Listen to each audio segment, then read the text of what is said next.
Alright, welcome back to Sunday Los Olivos, and here's a follow-up to my keyboard orientation. So let's talk about sharps and flats. Let's talk about the black notes. Okay, so last time we determined that you have the little house and the big house, big house, go to the front door of the little house, and that's always going to be C. From there you can determine alphabetically whatever your white note is. C, D, E, F, G, A, B, C. Now what about the black notes?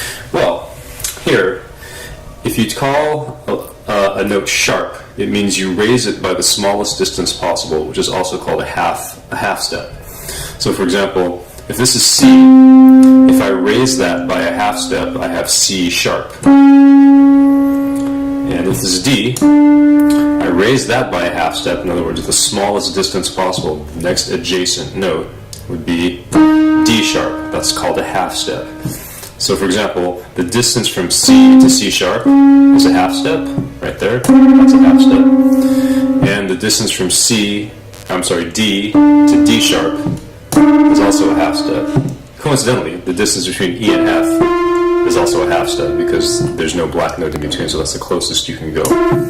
So for example, if I go to this note here, well, I know that this nearest white note below it is a G, so I can call this a G sharp. And if I go to this note here, well, I notice that the nearest white note below it is A, half step below is A, so this would be an A sharp. Now you can also call these black notes by a different name. You can call them flats. Now a flat means you are down by one half step. In other words, you're a half step lower. So for example, this is D. You go a half step down, you can call that D flat. If this is E, go a half step down, and that's E flat. This is G. Go a half step down from G, that's G flat. So for example, if I played this note, I could call this A sharp, or I could call it B flat. Flat means I go down a half step, sharp means I go up a half step.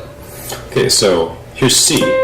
Now technically, I can call this C flat, because that's this half step below. It looks like a B, but we could also call it a C flat. And when you would call it a C flat is up to context. And that would be the same with any of these notes. So for example, if I played this note, I can call that a C sharp, or I can call it a D flat. Which one I call it depends, again, on the context, which we will learn sometime later on in the future. But for now, just know that if I say, let's play a G sharp, well, I'm going to go to a G, go up a half step, and that's my G sharp. If I say, let's play an E flat, I'm going to go to E, go down a half step, and call that my E flat. So remember, your half step, and this is a very important concept, is the smallest distance you can go on a piano, up or down. Right, so it's two notes that are touching each other. Well, these notes look like they're touching each other, but there's actually a note in between, so let's not call those adjacent notes. This is an adjacent note, that's a half step. These are adjacent notes, that's a half step. That distance is a half step, half step. This is a half step, just like this is a half step, because there's no black note in between.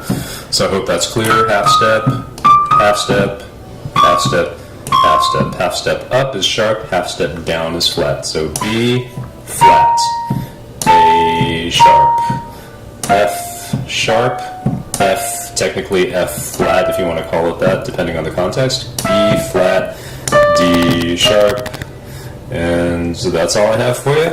And that concludes our keyboard orientation. Thank you.